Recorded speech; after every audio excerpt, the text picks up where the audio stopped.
Una voz que el mundo entero amó. Un hombre que llenó estadios en 5 continentes durante 4 décadas.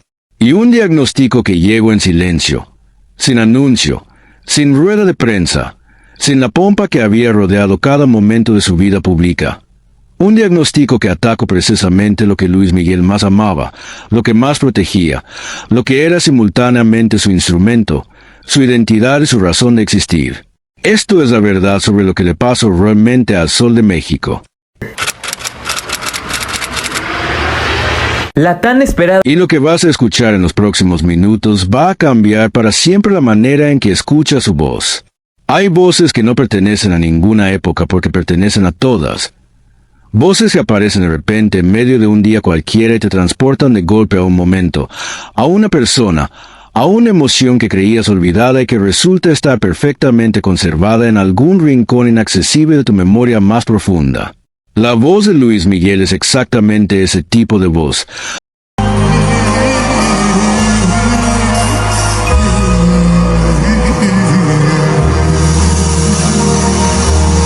Una presencia sonora que para 4 generaciones de latinoamericanos representa algo que va mucho más allá de la música popular y que tiene más que ver con la manera en que ciertas melodías se convierten en el idioma exacto de lo que el corazón siente pero la boca no sabe decir.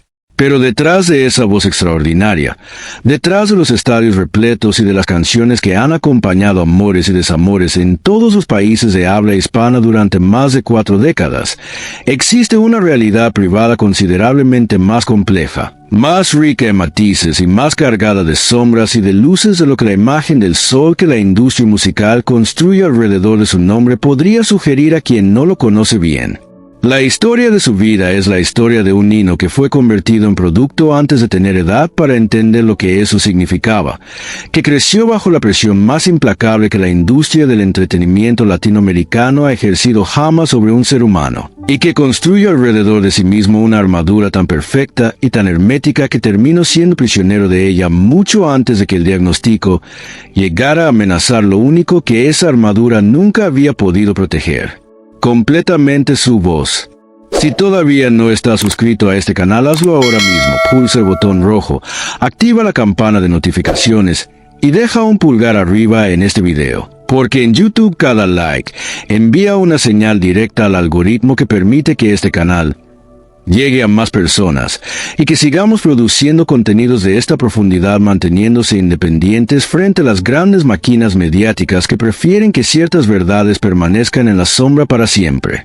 Si quieres apoyarnos de forma aún más directa, usa el botón de Super Thanks justo debajo de este video. Cada contribución, por pequeña que sea, marca una diferencia enorme para un canal independiente como nuestro que no depende de ningún sello discográfico ni de ningún publicista para contar las historias que importan.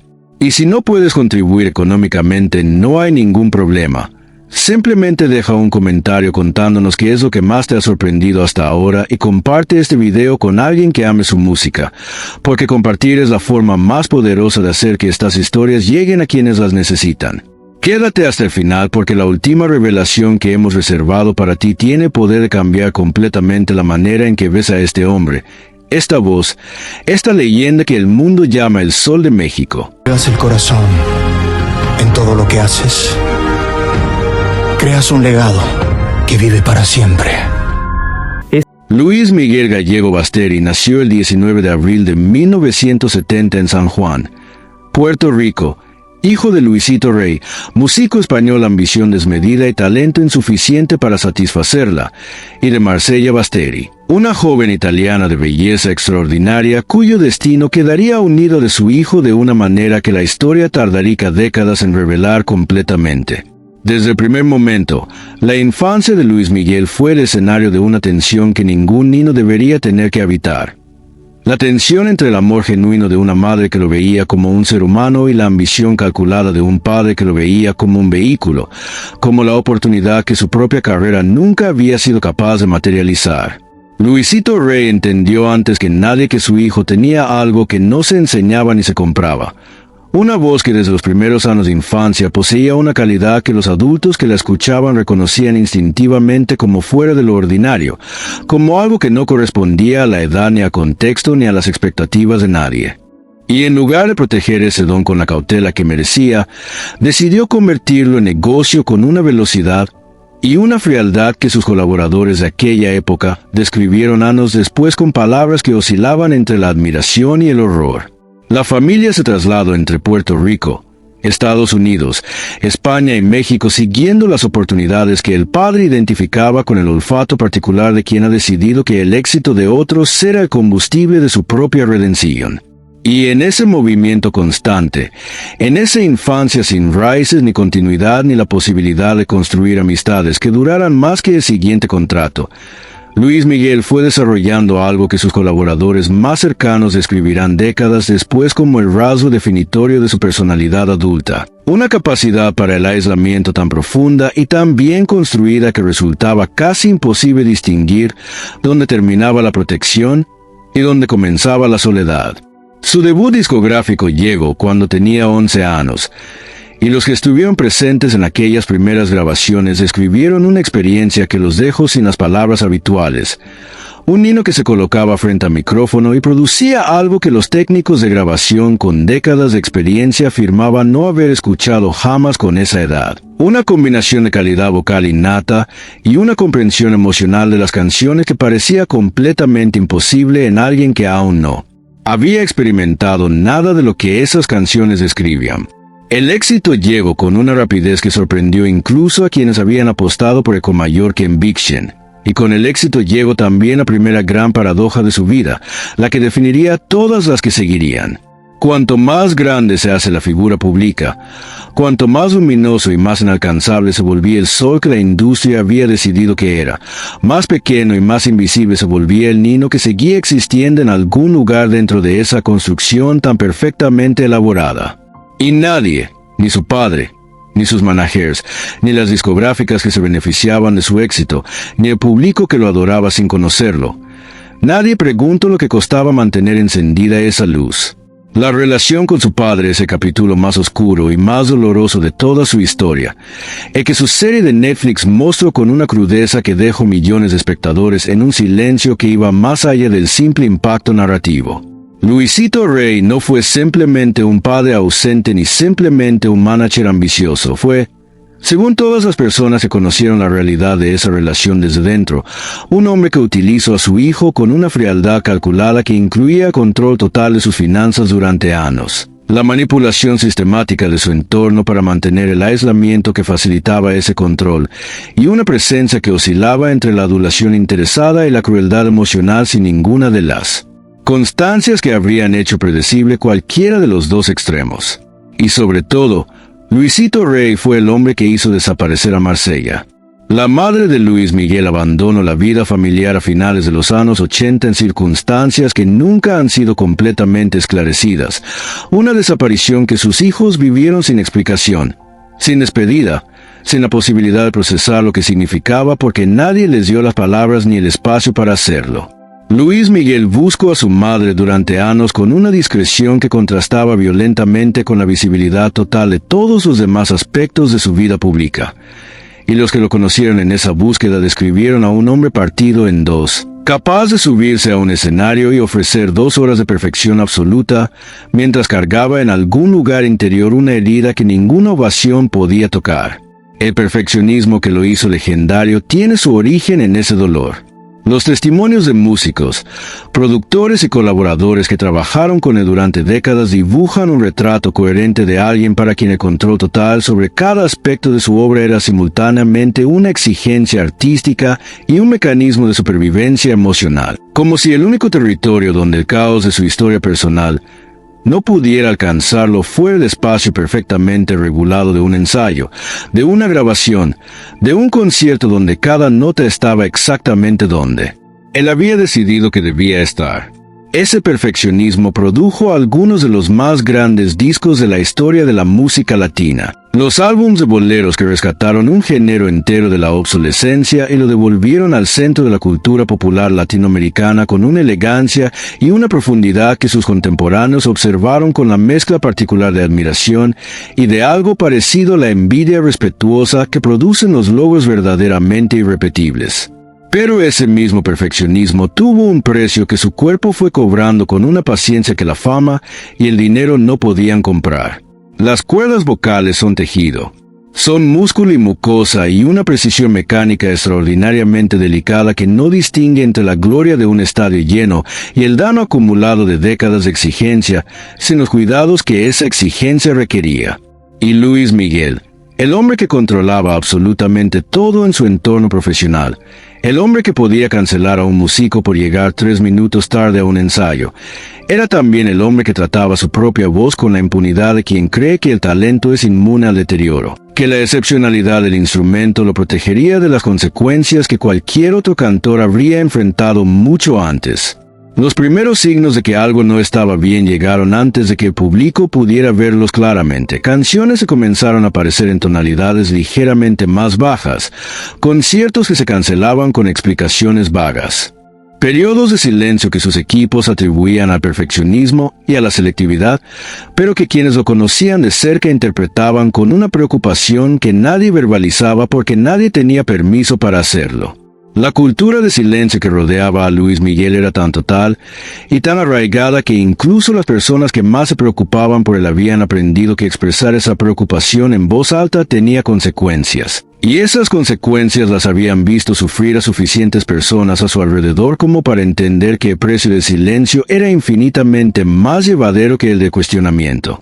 Cuando el diagnóstico de problemas serios de audición se hizo público, la conmoción fue genuina y universal, pero los que habían estado cerca entendieron que lo que el mundo estaba recibiendo como noticia era algo que ellos habían intuido durante años sin poder decirlo.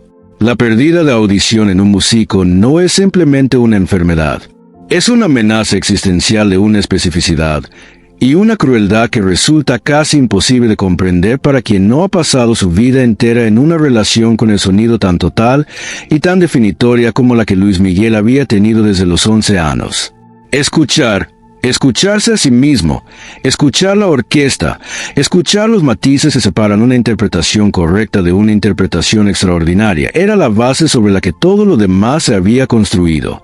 Y ahora esa base estaba amenazada de una manera que ninguna cantidad de dinero, ninguna conexión, ningún nivel de fama podía simplemente resolver llamando a la persona correcta. Lo que siguió fue un periodo de su vida que sus colaboradores más cercanos describen con el tipo de cuidado verbal que se usa cuando las palabras disponibles no son suficientes para lo que se está intentando comunicar.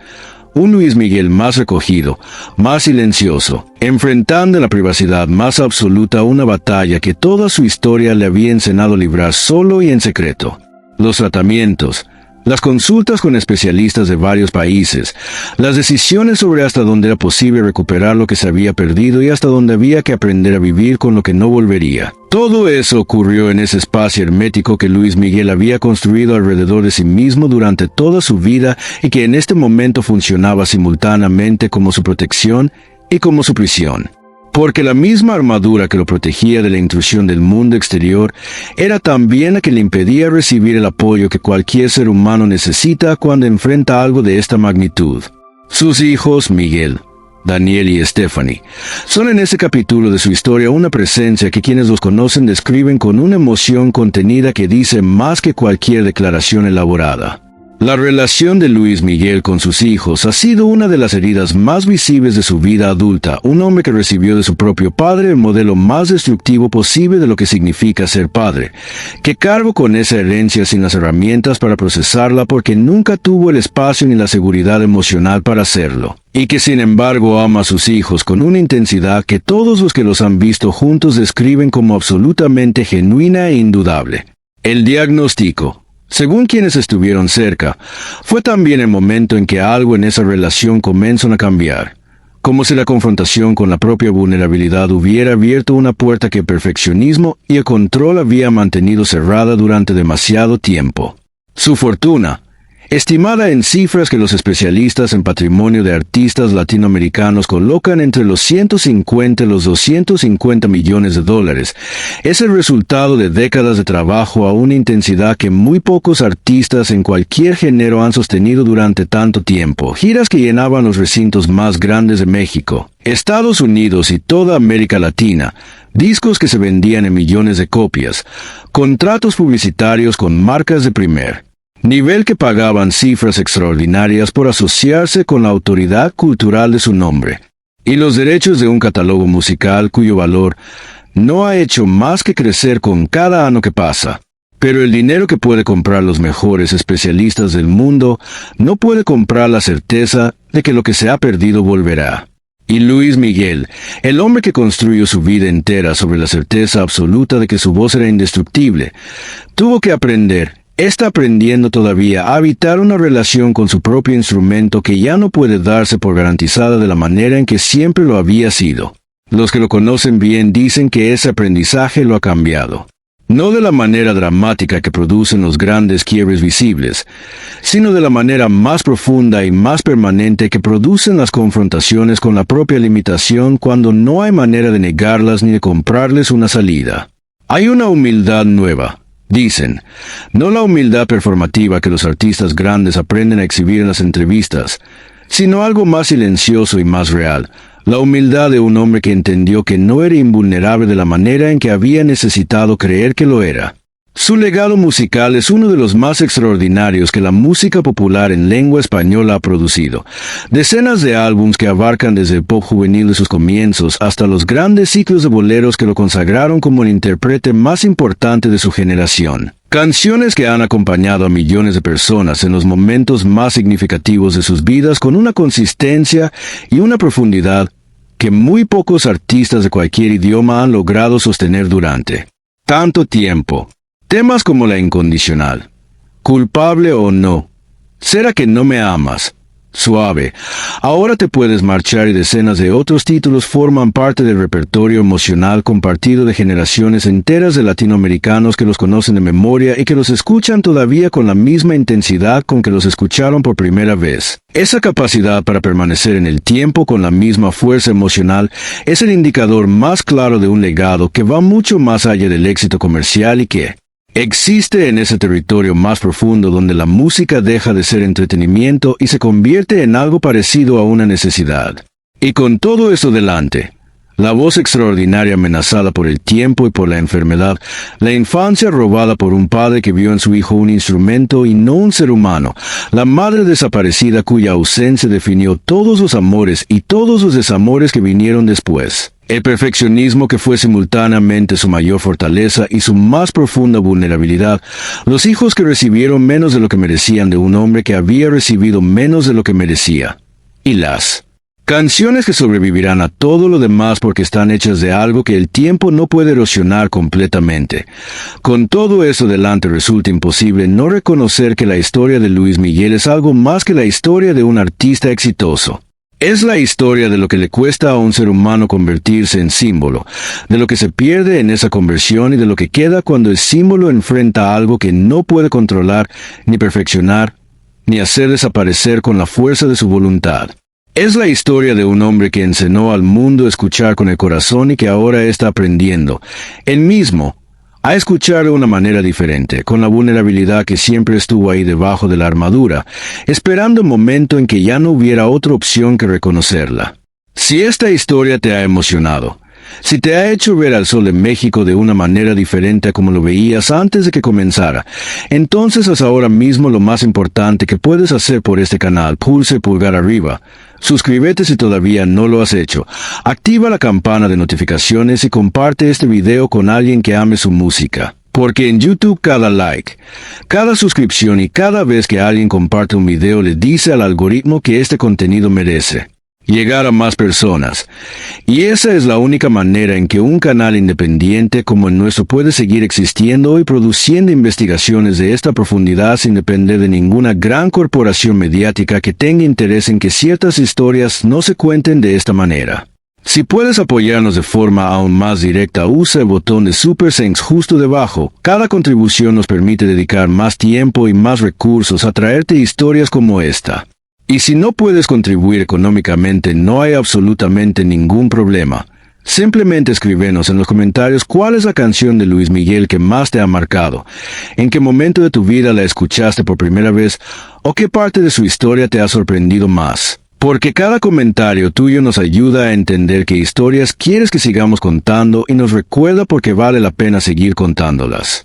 La próxima vez que escuche su voz, esa voz que desafió todas las probabilidades, que sobrevivió a una infancia que habría destruido a cualquier otro, que llenó estadios en 5 continentes durante más de 4 décadas y que ahora enfrenta su batalla más personal e intransferible. Recuerda lo que costó hacerla. Recuerda al niño en el escenario sin madre. Recuerda al hombre buscándola en silencio durante años. Recuerda la armadura y la herida que la armadura cubría. Recuerda todo eso y entonces deja que la música suene.